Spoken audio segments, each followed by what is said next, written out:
I'm Hank Stence, site manager of Cooper's Island Salmon Company. We welcome you aboard.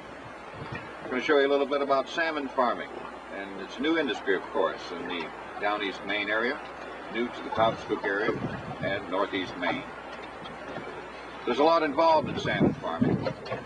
Cooper's Island is one of the sister farms, so to speak, of Maine Pride Salmon out of Eastport. We'll tell you all about how many fish we have, show you some of the sites, talk about the salmon industry in a few moments. But as you might know, salmon start as small fish, and they are hatched in hatcheries. At the Lubec hatchery, we're looking at some of the fish. Frank there and Kathy and the fellows here netting out some of the small smolts. Zoom in, these are the little fish that be going in the water. Are they getting the vaccination? Yeah. 1 minute. 1 minute vaccination.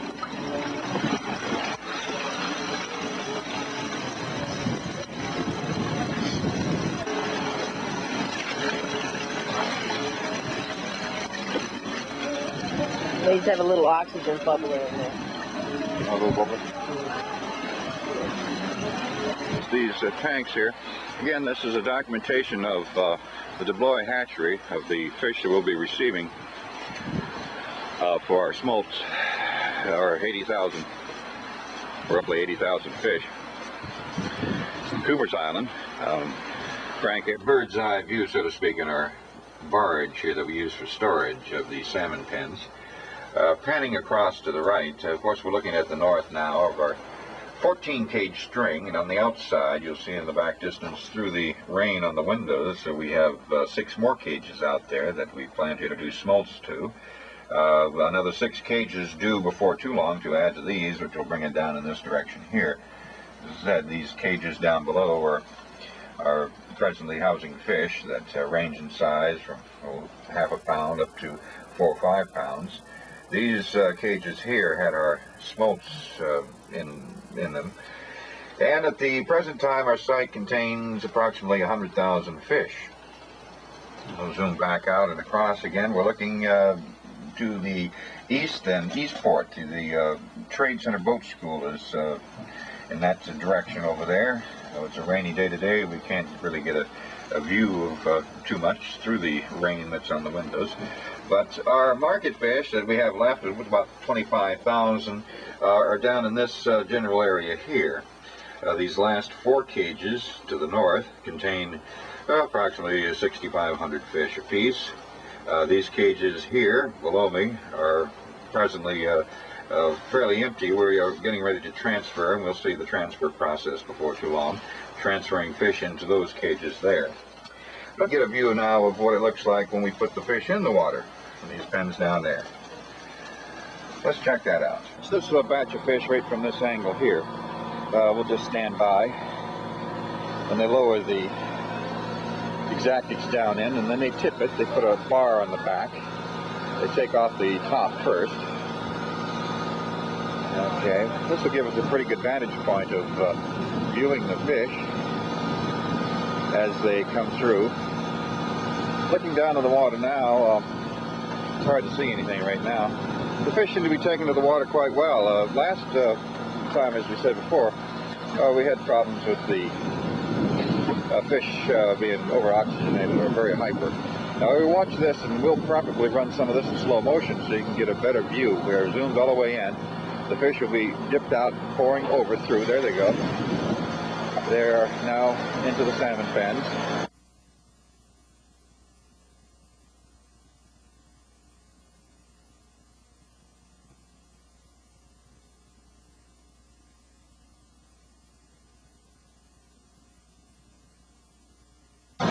This is a transfer. Notice they like to swim upstream. Still a few in there. They'll be coming out here in a second. There they go. Making their way out to the pens. And there's about 4 or 5 left. There they go, the last 2 right out. So we'll try to get a bird's eye view right down in the top of it as they take the top off. Get a little close-up view of the fish. Seems like the fish are taking to the water well. Okay. The fish is swimming, some swim along the surface.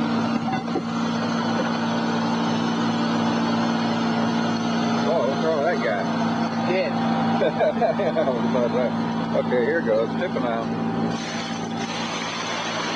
There they go. Under the water.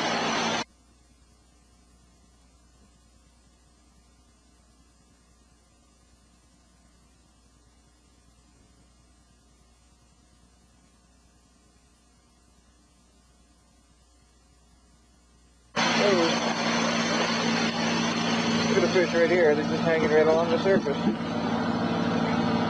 Okay, those fish that you just saw go in the water, they were in these pens behind us here. We're getting ready to transfer those into other pens before too long. But as we mentioned before, there are many fine aspects to salmon farming and aquaculture, and a very important integral part of the business is the biology end of it, which is called fish husbandry. And we have our own biologist. Her name's Kathy Crory, out of Maine Pride, Eastport. So let's take a check in with Kathy and see what's going on over at Maine Pride. It's 10 degrees and above, so that is an optimal environment for bacteria. So at that point, we really start keeping a really close eye on the fish, and we start diving twice a week. And any mortalities or stragglers then come into this lab, where I just routinely plate them and screen them for the presence of bacteria. So that starts out where I go out and I tend the diver, and we bring in any fish that are still alive or just very, very freshly dead, which means they have nice bright red gills and nice clear eyes. So you start by looking at the outside of the fish. Sometimes you can tell how a fish dives by just looking at the outside.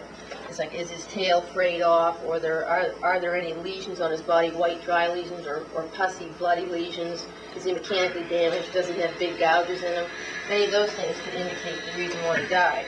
But if he looks okay on the outside and there's no evidence of hemorrhage, sometimes when a fish gets sick, the base of his fins get all red and hemorrhaged, or his belly will get hemorrhaged. And the next step is to look inside the fish. And you have to get into the fish sterilely so that you get an aseptic swab of the kidney. And if you get a sterile swab in the kidney, supposedly the only bacteria in the kidney is pathogenic or disease-type bacteria. So you have to spray the fish down with alcohol to try to get any of the surface bacteria off them.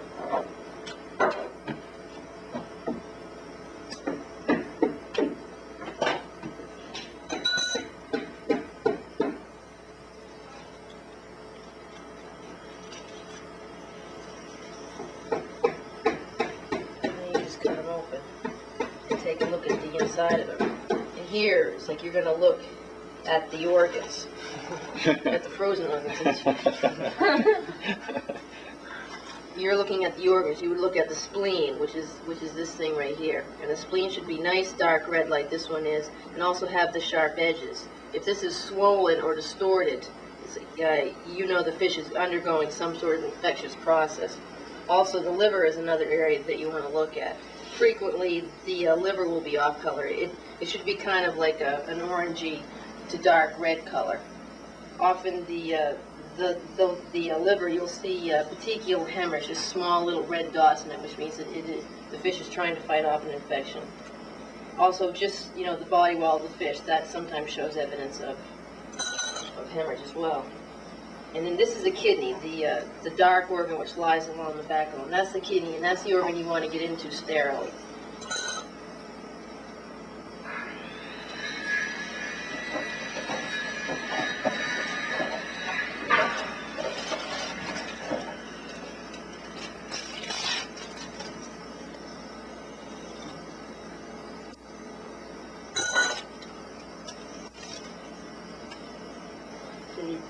You have to be really careful that you don't get any of the fluid or anything from the body cavity on your swab.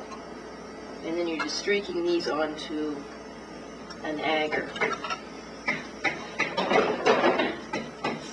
And there are two different types of agar. One is a salt agar, and the other is just a plain nutrient agar. And the material, the gel that you see at the bottom of this is just the food that the bacteria will use to grow and reproduce, and they'll eventually just cover over the plate. So at that point, you've finished. You've done your external examination, you've done your internal gross examination, and now you've taken a swab of the kidney to see if there is a bacterial infection. And one of the quickest ways to diagnose the disease is with sensitivity discs. So that's the next step in the process. We have two antibiotics which are readily available for use. So we have 2 antibiotic sensitivity discs. And you put one on each plate.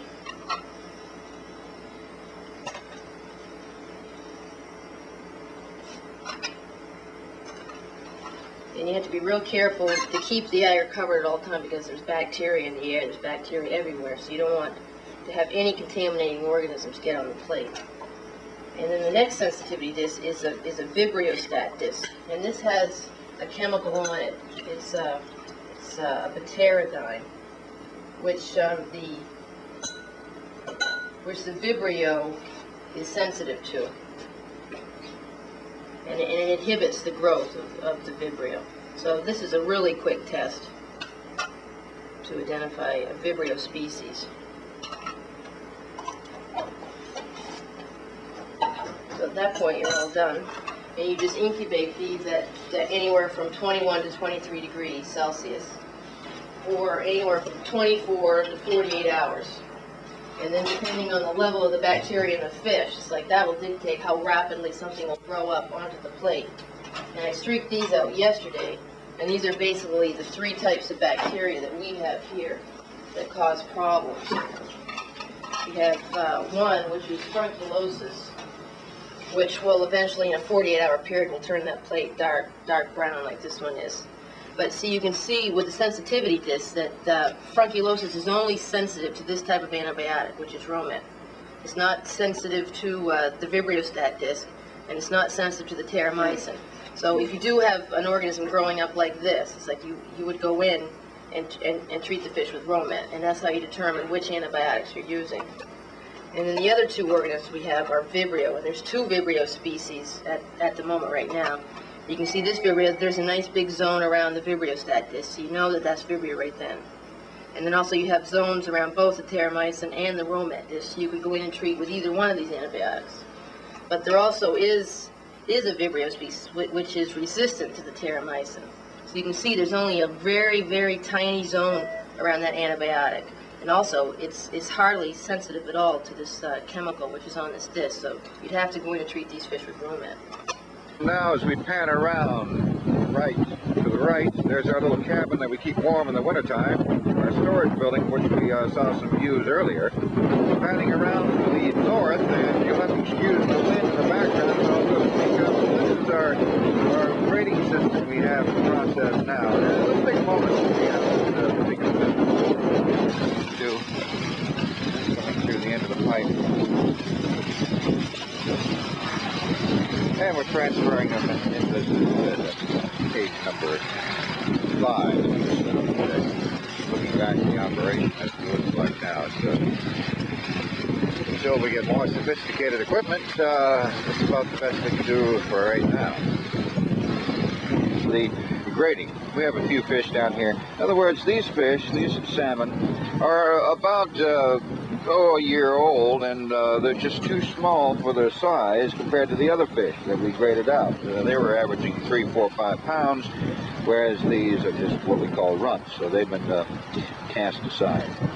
But these fish eat like other fish, and speaking of eating, let's take a look at some fish feeding that took place last year. And this is the type of feed. It looks something like spaghetti. This is the type of feed we use. We're just going to toss a little bit out there and see if we can see the silver streaks. Yeah, you see them coming up, the silver streaks. The salmon coming up to grab it. And it's a pellet form. It's made fresh daily. It comes to us in this pellet form. And you see the fish out there. I throw a few pellets out in the water, and you'll see the fish coming up for the feed. Normally this time of year it's so cold that they feed deep, and this is a rare day for, as I said, in January, that we have our fish appearing on the surface to take the feed. So I'm going to throw a little bit of feed right out here, and then looking back into the camera and focus things up and give you a few seconds of some salmon feeding, and on there slightly in the background, but when we throw the feed up so they come up to the surface. Let's take just a few seconds here and see some slow motion, okay?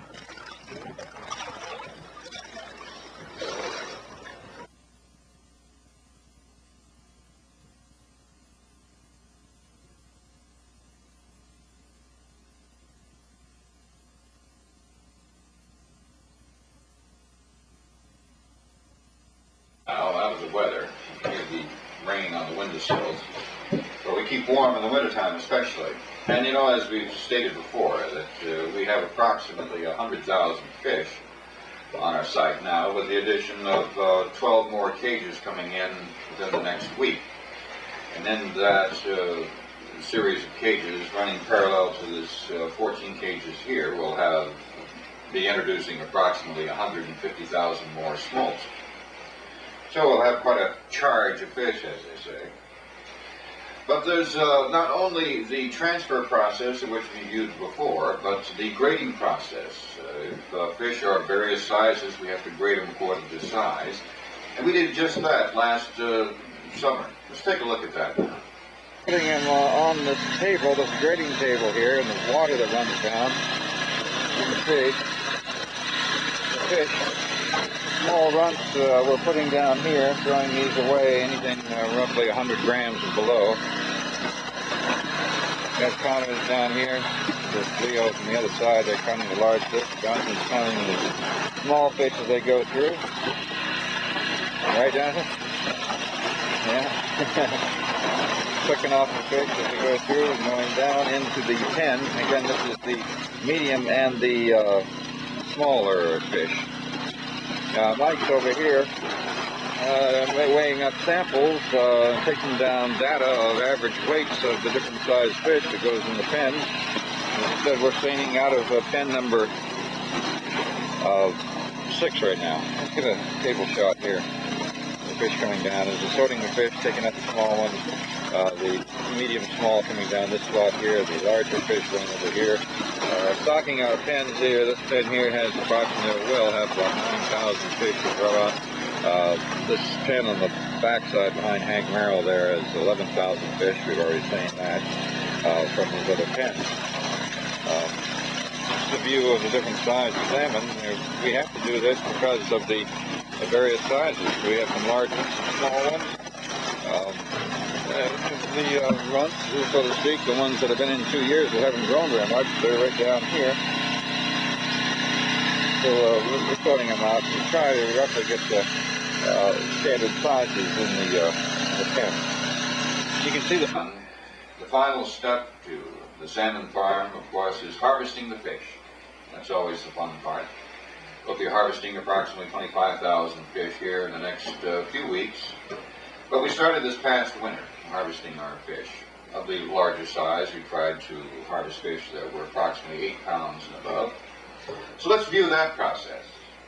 Of the exactics, which are we call knockdown tanks, there's carbon dioxide dispersed in the tanks of water.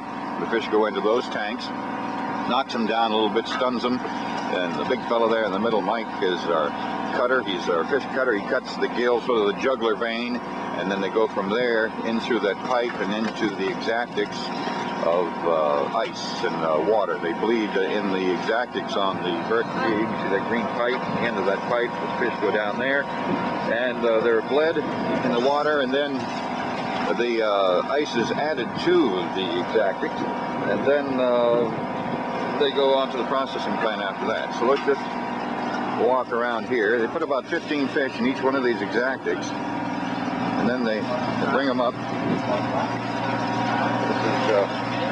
This is the water right here now. I'll get over here out of the way. Excuse me, fellas. We've got some fish in here now. These are being knocked down. We'll go from here to the cutting table. There they're dipping fish right now into the other exactics. Put about 15 in each one. Let's get a view of the fish down here. Here's a good view of the fish. They're seined up. You can get a good view of these fish ranging from weight right up to 9, 10, 11 pounds. See if we can watch one come up in the dip net.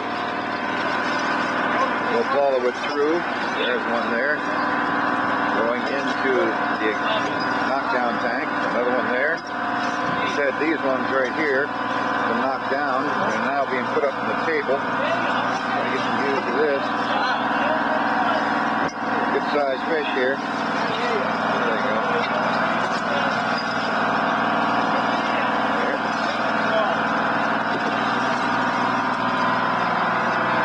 That's the fucking thing.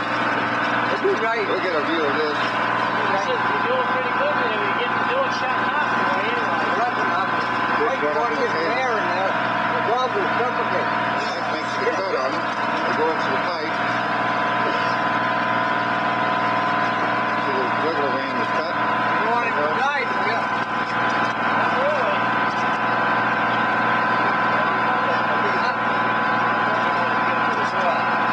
They go down that pipe. Then they go down into this tank right here.